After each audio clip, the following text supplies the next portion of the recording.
7 characters, 7 अलग कहानियां और उन सब की एक मंजिल। तो आखिर वो क्या कड़ी है जो इन सभी कहानियों को जोड़ती है और इन सभी कैरेक्टर्स का आपस में क्या लेना देना है? आज की वीडियो में हम इसी कहानी को जानेंगे जो कि ऑ मूवी की है। So now with that said, let's roll the intro.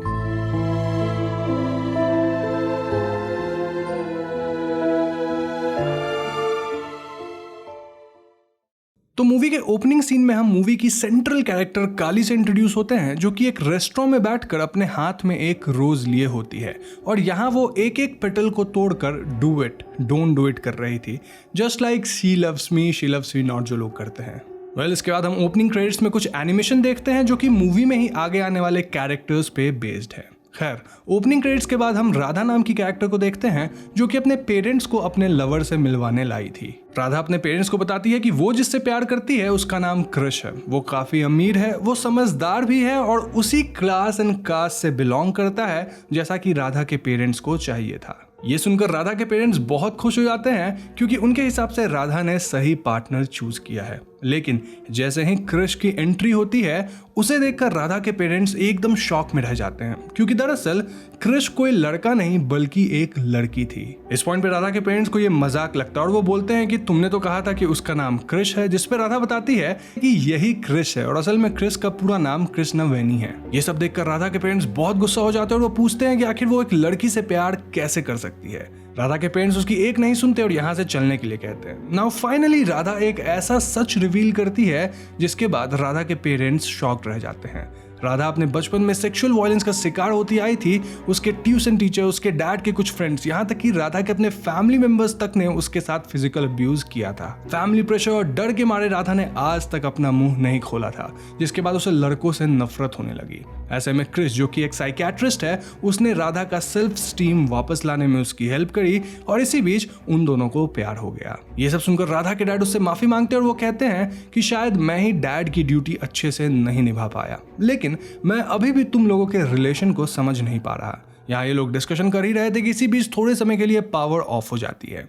Now इसके बाद हम मूवी के थर्ड कैरेक्टर नाला से इंट्रोड्यूस होते हैं, जो कि एक जॉब की तलाश में एक रेस्टोरेंट में एज ए शेफ अप्लाई करने आया था। नाला का इंटरव्यू लेने एक रेस्टोरेंट की ओनर चित्रा यहाँ आती है, जो कि नाला को वेज फ्राइड राइस बनाने के लिए कहती है। चित्रा नाला को सब समझाकर यहाँ से जाने लगती है कि तभी नाला चित्रा से यहाँ के वाईफाई का पासवर्ड पूछता है। चित्रा पूछती है कि उसे वाईफाई का क्या काम, जिसपे नाला बताता है कि दरअसल खाना बनाते समय उसे सॉन्ग्स प्ले करने की आदत है, इसीलिए वो पासवर्ड पूछ रहा है। खैर, पासवर्ड बताकर चित्रा यहाँ से चली जाती है, जिसके बाद हम देखते हैं कि नाला को दरअसल खाना बनाने आता ही नहीं था। वो तो बस जॉब पाने के लिए यहाँ आ गया था और वाईफाई का पासवर्ड उसने इसलिए मांगा ताकि वो यूट्यूब से वेज फ्राइड राइस बनाने की रेसिपी कॉपी कर सके। इसके बाद वो वीडियो प्ले करता है और डिश बनाने लगता है। टाइम पूरा हो जाने के बाद चित्रा वापस आती है, जो कि इस डिश को टेस्ट करती है और उसे ये डिश पसंद भी आ जाती है। इसके बाद वो नाला को एक दूसरा ऑर्डर बनाने के लिए देती है और यहाँ से चली जाती है। नाला अब दूसरी डिश बनाने के लिए भी रेडी होता है, लेकिन इस बार वाईफाई कनेक्शन पता नहीं कैसे ब्रेक हो जाता है और नाला बहुत घबराने लगता है। वो भगवान से वाईफाई कनेक्शन कनेक्ट होने की प्रेयर करने लगता है। तभी अचानक नाला को कुछ आवाज सुनाई देने लगती है। उसे रियलाइज होता है कि सामने टैंक में पड़ी एक गोल्ड फिश उससे बात कर रही थी। नाला गोल्ड फिश को अपनी सारी परेशानी बताता है, जिसके बाद गोल्ड फिश नाला को बताती है कि दरअसल वो इस रेस्टोरेंट में कल से ही है और उसने यहाँ काम करने वाले शेफ को खाना बनाते हुए देखा है, इसीलिए उसे भी कई सारी रेसिपीज पता है। ये बात सुनकर नाला खुश हो जाता है और वो गोल्ड फिश से अपनी डिश के लिए हेल्प मांगता है। बदले में गोल्ड फिश से प्रॉमिस करता है कि अगर उसकी जॉब इस रेस्टोरेंट में लग गई तो वो उस गोल्ड फिश को खुले समंदर में छोड़ आएगा। ये बात सुनकर गोल्ड फिश नाला की हेल्प करने के लिए तैयार हो जाती है, जिसके बाद नाला अपनी नेक्स्ट डिश भी प्रिपेयर कर लेता है। लाइक बिफोर समय खत्म होने के बाद चित्रा यहाँ आती है और वो डिश को टेस्ट करती है। चित्रा को ये डिश इतनी पसंद आती है कि वो नाला को 2-3 और डिश के ऑर्डर देकर यहाँ से चली जाती है। नाउ यहाँ रेस्टोरेंट में एक इन्वेस्टर आता है और चित्रा को एक डिश का ऑर्डर देता है, जो कि अगर उसे पसंद आ गया तो वो उसके रेस्टोरेंट को फंड करेगा। चित्रा नाला को ये डिश बनाने के लिए बोलकर यहाँ से चली जाती है, जिसके बाद नाला अपने काम पे लग जाता है। गोल्ड फिश एक एक करके आइटम बताती रहती है और वो उसी हिसाब से डिश बनाता रहता है। इस डिश को बनाने के आइटम्स में एक आइटम सालमन भी था, जो कि अनफॉर्चुनेटली फ्रिज में था ही नहीं। ना दरअसल सैल्मन एक फिश होती है और बिना इस फिश के ये डिश बन ही नहीं सकती थी। नाला सोच में पड़ जाता है कि तभी अचानक वो गोल्ड फिश की तरफ देखने लगता है, विच मीन्स कि वो सालमन की कमी गोल्ड फिश से पूरी करने वाला था। यहाँ से सीन कट होकर काली पे शिफ्ट होता है, जो कि रेस्टोरेंट के वॉशरूम में अपनी गन लेकर एंटर करती है और उसे देखकर ये क्लियर था कि वो किसी को मारने वाली है और साथ ही दूसरी तरफ वो ऐसा करने से डर भी रही है। तो इस सब के बाद हम अपने चौथे कैरेक्टर शिवा से मिलते हैं, जो कि एक साइंटिस्ट है। शिवा एक टाइम मशीन बनाने की कोशिश कर रहा था, लेकिन तभी एक आदमी यहाँ आता है और उसे डांटने लगता है और यहाँ हमें पता चलता है कि शिवा साइंटिस्ट होने के साथ साथ इस लाइब्रेरी का वॉचमैन भी था। वो आदमी उसे डांट इसलिए रहा था क्योंकि शिवा अपना काम छोड़कर अपने टाइम मशीन में लगा हुआ था। शिवा बाहर निकलता है और वो अपने टाइम मशीन पे काम करते हुए इतना फ्रस्ट्रेट हो गया था कि वो अपनी मशीन को वहीं जमीन पे फेंक देता है कि तभी सामने से एक लड़की आती है, जो कि यही लाइब्रेरी के अंदर बैठकर अपनी बुक्स पढ़ने लगती है। वो लड़की मॉर्स कोड पढ़ रही थी और शिवा भी उससे मॉर्स कोड में ही बात करने लगता है। उस लड़की से बात करने के बाद शिवा वापस अपने टाइम मशीन पे काम करने लग जाता है कि तभी यहाँ व्हील चेयर में एक पार्वती नाम की ओल्ड लेडी आती है और शिवा से कहती है कि मैं तुमसे बात करने आई हूँ। पार्वती शिवा की टाइम मशीन को देखते हुए कहती है कि तुम्हें उसकी चिंता करने की कोई जरूरत नहीं, क्योंकि अगले 22 साल बाद तुम इस डिवाइस को पूरा कर लोगे और टाइम ट्रेवल का इन्वेंशन तुम ही करोगे। नाउ इस पॉइंट पे पार्वती शिवा से कहती है कि दरअसल वो उसका ही फ्यूचर है, यानी कि शिवा ही पार्वती है। ये बात सुनकर शिवा सरप्राइज रह जाता है और उसे लगता है कि पार्वती उससे झूठ बोल रही है। शिवा पार्वती से कहता है कि ऐसा कैसे हो सकता है, क्योंकि वो एक आदमी है और पार्वती एक औरत। पार्वती फिर उसी बात को रिपीट करती है और कहती है कि मैं फ्यूचर से यहाँ आई हूँ। शिवा उसकी बात नहीं मानता और उसे यकीन दिलाने के लिए पार्वती उसी टाइम मशीन को कुछ ही समय में फिक्स कर देती है, जिसके बाद वो सक्सेसफुली काम करने लग जाता है। शिवा पार्वती से कहते हैं कि मैं मान गया कि तुम फ्यूचर से आई हो, लेकिन इसका मतलब ये नहीं कि मैं फ्यूचर में एक औरत बन जाऊंगा। अब शिवा को यकीन दिलाने के लिए पार्वती अपने हाथ पर एक टैटू दिखाती है, जो कि दरअसल शिवा के हाथ पे भी मौजूद था। पार्वती शिवा को अपने पास्ट में आने का कारण बताती है और शिवा से कहती है कि तुम टाइम मशीन का इन्वेंशन मत करो, क्योंकि टाइम मशीन बनाकर कोई भी फायदा नहीं होगा। यहाँ से सीन कट होकर फिर से काली पे आता है, जो कि वापस अपने टेबल पे बैठ गई थी। यहाँ वेटर काली से पूछता है कि क्या वो किसी का वेट कर रही है, जिसके बाद वो उससे ऑर्डर पूछता है। काली उसे डेथ बाय चॉकलेट नाम के आइटम का ऑर्डर दे देती है, जिसके बाद हम पांचवें कैरेक्टर मोक्षा से इंट्रोड्यूस होते हैं। मोक्षा दरअसल में चित्रा की बेटी है और वो इस रेस्टोरेंट में आने वाले हर कस्टमर को कोई ना कोई मैजिक ट्रिक दिखाती है, जिसके बाद वो उन्हें डोनेशन बॉक्स में गौ सेवा के लिए कुछ डोनेशन देने की रिक्वेस्ट करती है। वो इसी तरह अपना एक मैजिक ट्रिक दिखा रही थी कि तभी यहाँ योगी नाम का एक आदमी आता है, जो कि मोक्षा से कहता है कि मैजिक कोई बच्चों का खेल नहीं है। वो मोक्षा से कहता है कि इस दुनिया में सिर्फ एक ही ग्रेटेस्ट मैजिशियन है और उसका नाम है योगी। इतना कहते हुए योगी एक रुमाल निकालता है, जिसे वो डोनेशन बॉक्स में रखे सभी पैसे गायब कर लेता है। ये देखकर मोक्षा चित्रा को बुलाने लगती है, लेकिन योगी उसे चुप करा देता है और कहता है कि अगर उसने जरा भी आवाज की तो वो उसके सारे दांत गायब कर देगा। ये सुनकर मोक्षा योगी से कहती है कि तुम ग्रेटेस्ट मैजिशियन नहीं हो। ग्रेटेस्ट मैजिशियन तो उस टेबल पे बैठा है और मोक्षा एक टेबल पे पॉइंट करती है। योगी उस टेबल पर जाता है, लेकिन मैजिशियन इस समय वॉशरूम यूज कर रहा था। तो फिर योगी वॉशरूम के पास जाता है, डोर पे नॉक करता है। दूसरी तरफ से आवाज आती है कि 10 या 15 मिनट में मैं बाहर आऊंगा। ये कहने के बाद वो मैजिशियन डोर के नीचे से ही हाथ बाहर निकालकर योगी को कई सारे ट्रिक्स दिखाने लगता है, लेकिन योगी उस मैजिशियन से कहता है कि ये सारे ट्रिक्स वो जानता है, इसीलिए उसे बेवकूफ बनाना आसान नहीं है। एट लास्ट मैजिशियन योगी को वॉशरूम के अंदर बुलाता है, जहां वॉशरूम के अंदर आने पर योगी देखता है कि यहाँ कोई भी नहीं था। यहाँ से सीन वापस काली पे फोकस करता है, जिसके फोन में एक रिमाइंडर आता है जो कि उसकी मेडिसिन लेने का समय दिखा रहा था, लेकिन काली अपनी मेडिसिन निकालकर डस्टबिन में फेंक देती है। अब इस पॉइंट पे हम अपने छठे कैरेक्टर मीरा से इंट्रोड्यूस होते हैं, जो कि एक ड्रग एडिक्ट है। रिसेंटली मीरा ने एक रेस्टोरेंट में वेट्रेस की जॉब ली थी और उसका एक बॉयफ्रेंड शुगर और वो मिलकर एक आदमी का पैसा चुराने का प्लान बना रहे थे। इसी रेस्टोरेंट में एक पेड़ से मीरा को एक लॉकेट मिलता है, जिसे मीरा अपने गले में पहन लेती है। मीरा अपना ऑर्डर लाने जाती है, जहां एक रघुराम नाम का आदमी मीरा को 2 कॉफी लाने के लिए कहता है। तभी शुगर रेस्टोरेंट के बाहर आ जाता है और मीरा को कॉल करके बताता है कि थोड़ी देर बाद ही इस रेस्टोरेंट में एक वेल्दी इन्वेस्टर आने वाला है, जिसका पैसा वो लोग चुरा लेंगे। अब यहाँ शायद आपने लिंक कनेक्ट कर लिया होगा कि ये इन्वेस्टर और कोई नहीं बल्कि चित्रा का ही स्पेशल गेस्ट था, जिसके लिए नाला वो स्पेशल डिश बना रहा था। तो ऐसे में सीन नाला पे शिफ्ट होता है, जहां नाला इस गोल्ड फिश को पानी से बाहर निकालकर मारने वाला था कि तभी वहां एक और आवाज आती है। नाला देखता है कि वहां रखा एक बॉन्साई ट्री बोलने लग गया था। वो ट्री नाला से कहता है कि तुम्हें उस गोल्ड फिश को नहीं मारना चाहिए, क्योंकि उसने तुम्हारी बहुत मदद की है। थोड़ी देर बाद चित्रा यहाँ आती है और नाला के सामने 10,000 का एक चेक रखती है और कहती है कि अगर तुमने ये डिश अच्छे से प्रिपेयर कर दिया तो ये चेक तुम्हारा और ये जॉब भी तुम्हारी हो जाएगी।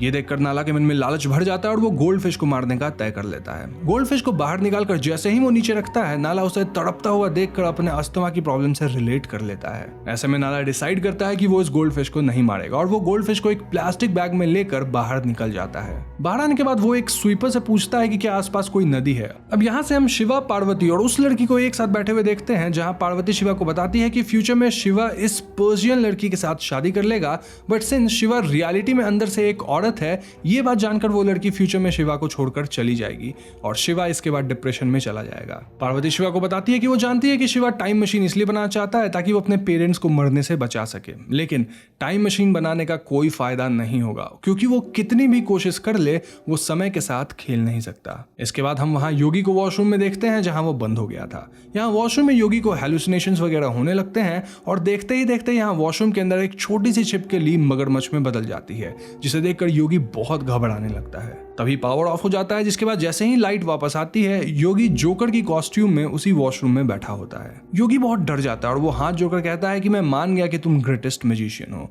सो प्लीज मुझे अब यहाँ से जाने दो। ऐसे में योगी जब वॉशरूम से बाहर निकल पाता है तो वो अपने नॉर्मल कपड़ों में ही होता है। इसके बाद योगी मोक्षा के पास जाता है और मोक्षा भगवान कृष्ण की मूर्ति की तरफ इशारा करते हुए कहती है कि यही है ग्रेटेस्ट मैजिशियन। इसे देखकर योगी का घमंड टूट जाता है। नाउ हम मीरा को देखते हैं जो कि उसी कस्टमर के लिए कॉफी ले जा रही थी।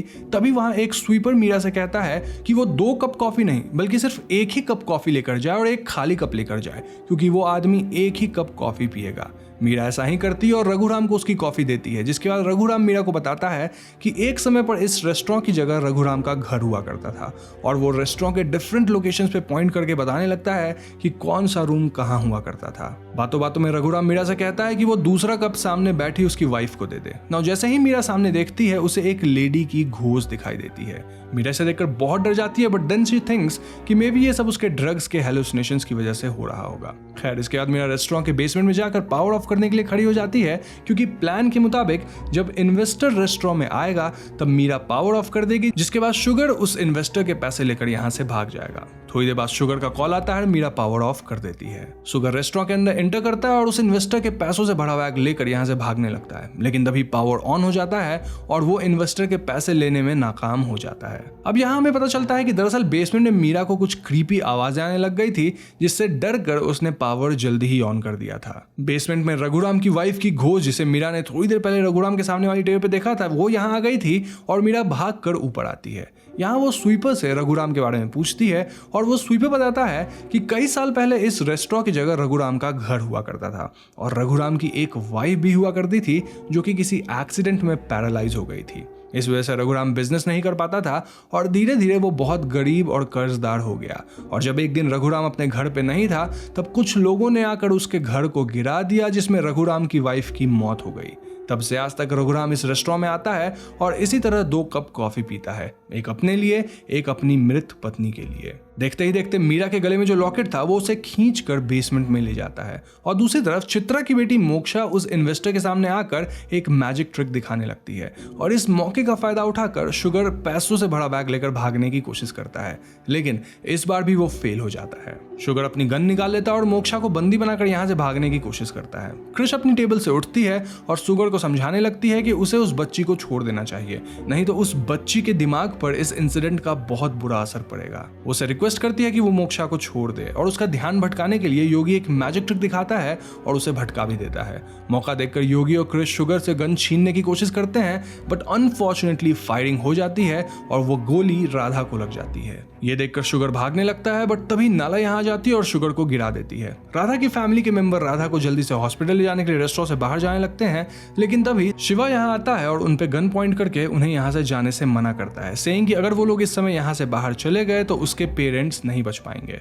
क्रिश शिवा से कहती है कि ऐसा कैसे हो सकता है। शिवा कहता है कि दरअसल ये सब टाइम रिलेटेड थियरी है, जहां उसके पेरेंट्स की डेथ राधा के एक्सीडेंट से जुड़ी हुई है और अगर इस समय वो लोग राधा को बाहर ले गए तो उसके पेरेंट्स मारे जाएंगे। अब ऐसे सिचुएशन में क्रिश शिवा को बहुत समझाने लगता है और शिवा मान भी जाता है, लेकिन तभी पार्वती यहाँ जाती है और उन सभी लोगों को डराने धमकाने लगती है। वो बताती है कि मैं इतने सालों से टाइम ट्रेवल करके इसी इंसिडेंट को रोकने की कोशिश कर रही हूँ, लेकिन आज तक किसी न किसी वजह से ये लोग बाहर निकल जाते हैं। लेकिन इस बार मैं ऐसा नहीं होने दूंगी, चाहे मुझे इन सब को ही क्यों ना मारना पड़े। तभी यहाँ सभी लाइट्स ब्लिंक होने लगती हैं और उसी बेसमेंट से मीरा पजेस्ड होकर बाहर आती है। ठीक इसी के बाद हम सेंट्रल कैरेक्टर काली को देखते हैं, जो कि अपना सर पकड़कर बैठे हुए थी और उसे देखकर ऐसा लग रहा था एज इफ सारी स्टोरीज उसके दिमाग में ही चल रही हैं और वो इससे बहुत फ्रस्ट्रेट हो रही है। इसी तरह परेशान होने के बाद काली अपने आप को शूट कर लेती है। जी हाँ दोस्तों, इसके बाद हम काली की डायरी के पेजेस पलटते हुए देखते हैं, जहां हमें पता चलता है कि बचपन में उसके साथ सेक्सुअल अब्यूज हुआ था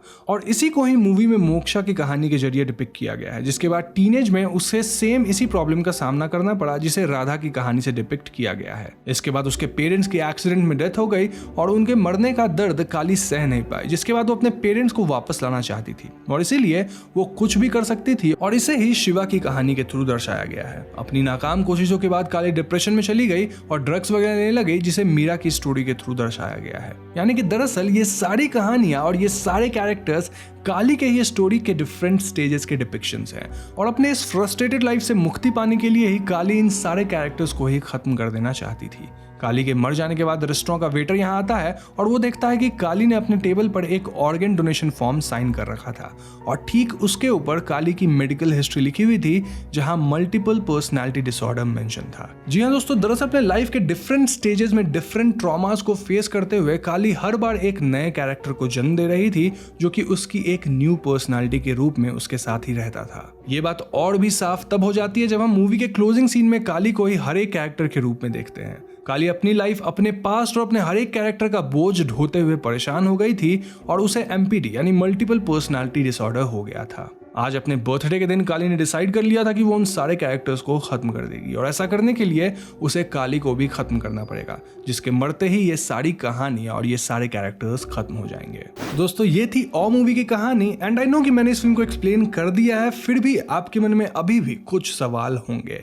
तो मैं बेसिकली ये बताना चाहता हूँ कि काली इस मूवी की सेंट्रल कैरेक्टर है और जितने भी कैरेक्टर्स को आप देख रहे हैं ये सब काली के दिमाग में चल रहे थे, उसके मल्टीपल पर्सनैलिटीज थे। अब अगर आपने यहाँ ध्यान दिया होगा तो हर एक कैरेक्टर का नाम किसी न किसी तरह से भगवान वगैरह से जुड़ा हुआ था और ऐसा इसलिए क्योंकि काली खुद भगवान में बहुत भरोसा करती थी और जब उसने कैरेक्टर्स को बनाया तो उन्होंने हमारे भगवान का नाम ही उन कैरेक्टर्स को दे दिया। फॉर एग्जाम्पल अगर हम देखें तो मोक्षा जो कैरेक्टर थी वो भगवान श्री कृष्ण में और गौ माता में बहुत भरोसा रखती थी और उसके हिसाब से श्री कृष्ण इस दुनिया के सबसे बड़े म्यूजिशियन है। ऐसा इसीलिए क्योंकि काली खुद श्री कृष्ण की काफी पूजा करती होगी। मीरा का जो कैरेक्टर था जो कि नेगेटिव काइंड ऑफ शेड में था, ये हम कह सकते हैं काली के अंदर की नेगेटिव फीलिंग्स थी जो कि इस कैरेक्टर के थ्रू हमें दर्शाया गया है। इसी तरह से अगर आप सारे कैरेक्टर्स को देखेंगे तो वो कहीं ना कहीं मीरा के किसी न किसी तरह के इनसिक्योरिटीज या फिर उसके किसी तरह के पर्सनालिटी को ही डिपिक्ट करता है। तो देखा जाए तो ओ एक बहुत ही अमेजिंग मूवी है जो कि काफी बढ़िया तरीके से बनाई गई है। और अगर आपको याद होगा कि मैंने स्टार्टिंग में ही कहा था कि फिल्म का जो इंट्रो आता है उसी समय हमें कहानी पूरी तरह से बता दी जाती है,